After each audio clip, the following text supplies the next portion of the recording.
Olá pessoal, eu sou o Maicon e no vídeo de hoje a última parte da questão de função de acompanhamentos, e a gente vai tratar especificamente sobre a questão de territórios. Então a gente já fez dois vídeos, caso não tenha visto a gente vai deixar os links dos vídeos aqui no card, tá? Para quem quiser assistir.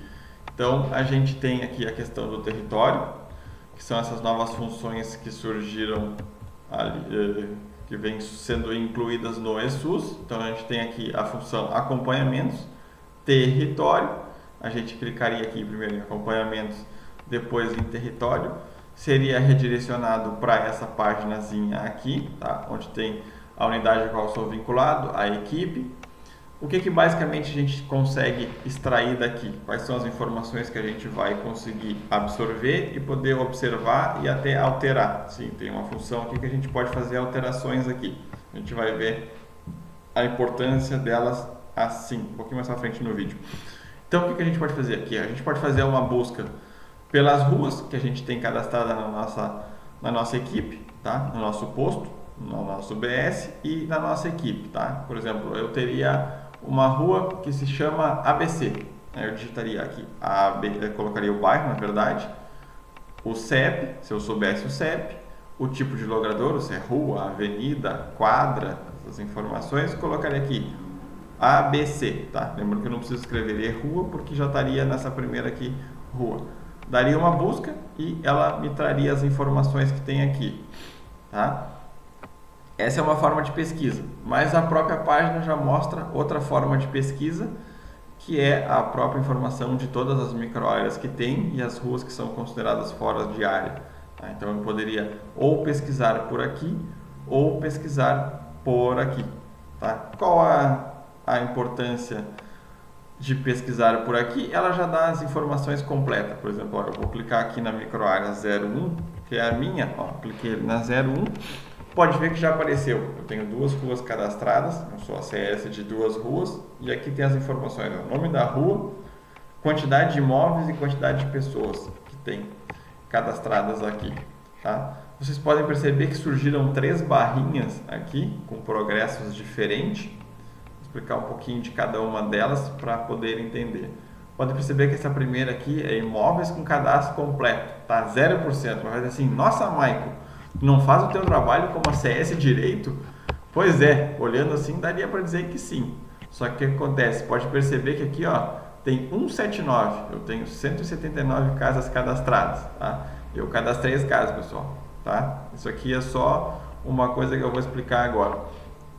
Quando a gente vai realizar o cadastro domiciliar, lá, que tem aquelas informações que a gente preenche, informações da rua, né? Bota o CEP, ela puxa as informações, preenche microárea, número, depois diz se a casa é cedida, se é própria, se é alugada, se é urbano, se é rural, todas aquelas informações que tem ali, quantos cachorros tem, se tem acesso à luz, esgoto, saneamento e esgoto são questões parecidas, né? A questão de coleta do lixo, se tem animal, e a gente tem um campinho ali embaixo que a gente preenche prontuário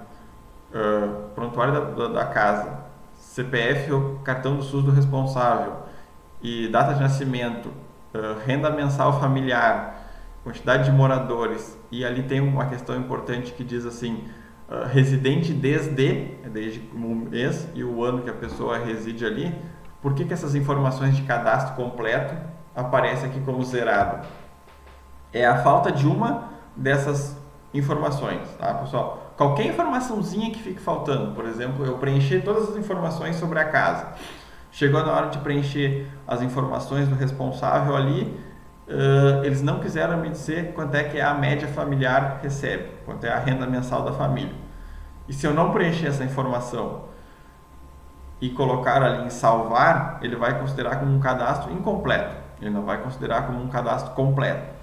Por exemplo, a família me informou a renda mensal, só que eles não sabem me dizer, ou não quiseram me dizer, desde quando eles moram ali. Aí eu não preenchi aquela informação, salvei, ele vai considerar como incompleto, tá? Então não se assustem se tiver zerado ou com um baixo percentual, tá? Essa informação é só mais para curiosidade, tá? Porque eles não cobram nada por ali, não tem nenhuma...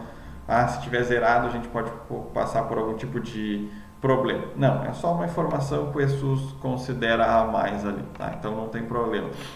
Aí a segunda barrinha de progresso aqui, que está com 64%, é imóveis com cadastro atualizado, tá? Então atualizei 115 das 179 casas. A gente tem uma conduta aqui na UBS que é todo ano realizar então esse recadastramento, seja ele feito ao longo do ano ou em um período específico. Eu pego sempre o período do final do ano, que aí eu pego se teve alguma mudança muito recente ou alguma inclusão ou exclusão de cadastros que eu preciso fazer, então eu venho reatualizando agora no mês de novembro.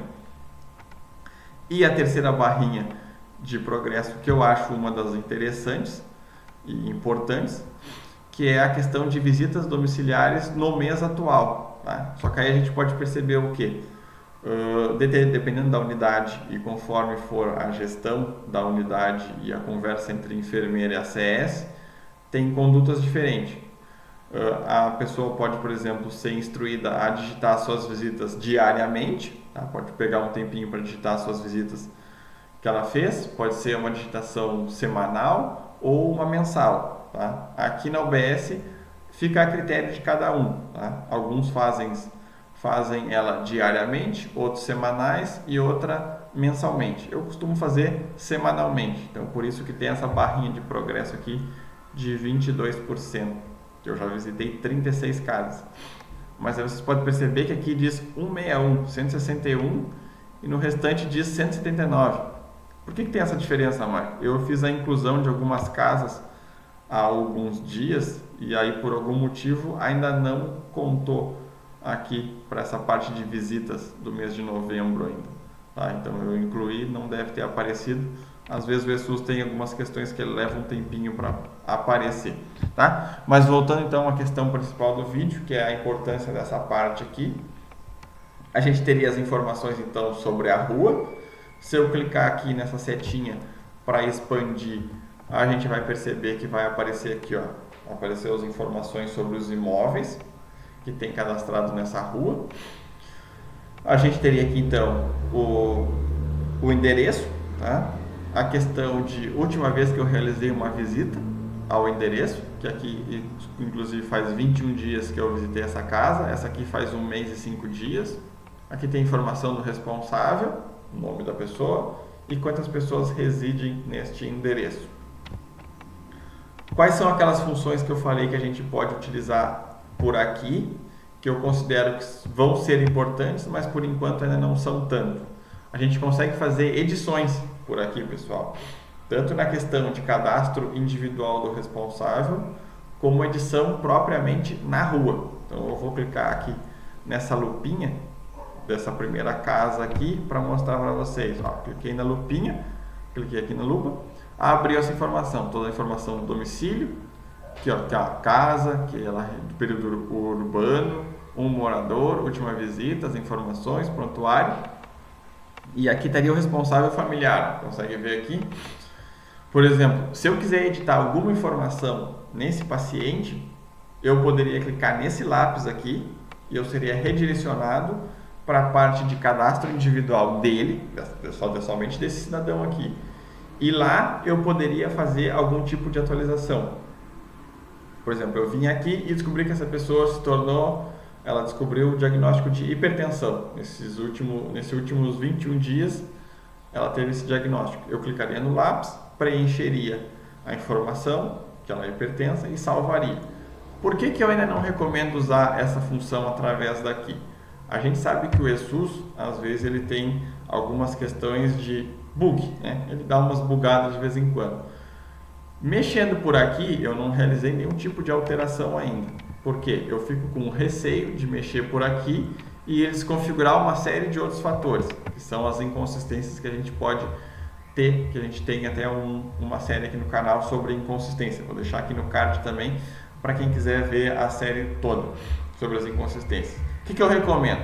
Eu preciso realizar algum tipo de mudança e ir diretamente no cadastro individual dessas pessoas, seja ele do responsável ou dos demais.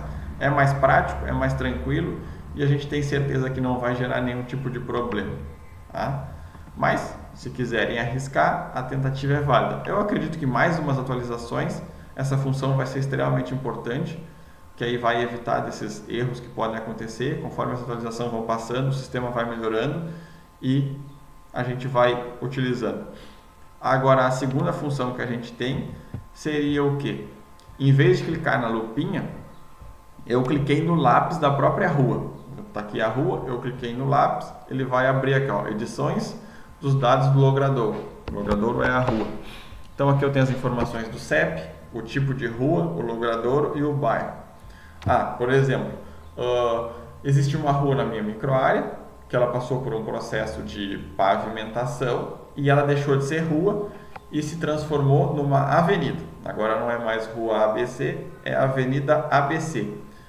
O que eu teria que realizar antigamente? Eu teria que ir em cada uma das casinhas e trocar de rua para avenida, uma por uma. Por exemplo, aqui são 19, eu teria que ir em 19 endereços diferentes fazer essa troca. Agora aqui ficou muito mais simplificado. Por exemplo, eu viria aqui, apagaria a questão de rua e colocaria a avenida, digitaria aqui a avenida ou selecionaria a avenida. O nome segue o mesmo, o bairro segue o mesmo, eu clicaria em salvar. Automaticamente as 19 casas que tem aqui, elas teriam as suas informações alteradas. Elas sairiam de rua para avenida. Outra coisa importante, Mike, eu digitei por algum motivo, tem algumas ruas que trocaram de nome.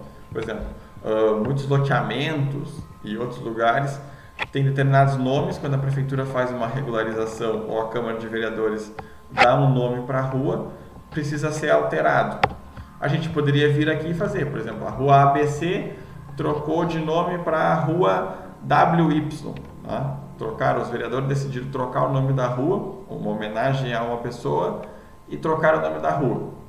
E aí eu viria aqui e faria o quê? Ficaria tudo igual, o CEP é o mesmo, seria uma rua, o bairro seria o mesmo, eu apagaria a informação do nome da rua e colocaria aqui, apagaria ABC e colocaria WY, salvaria. Automaticamente ele faria esse processo em todas as casinhas que estão vinculadas a esse CEP. Uma função extremamente importante, que eu acho sim, essa aqui sim, ajuda bastante a resolver problemas de nome de ruas erradas ou algumas informações que a gente possa perceber errado. Então, com essa simples ferramenta a gente consegue resolver uma série de problemas com os cadastros domiciliares. Então, tá, pessoal? Espero que o vídeo de hoje tenha ajudado vocês e até a próxima!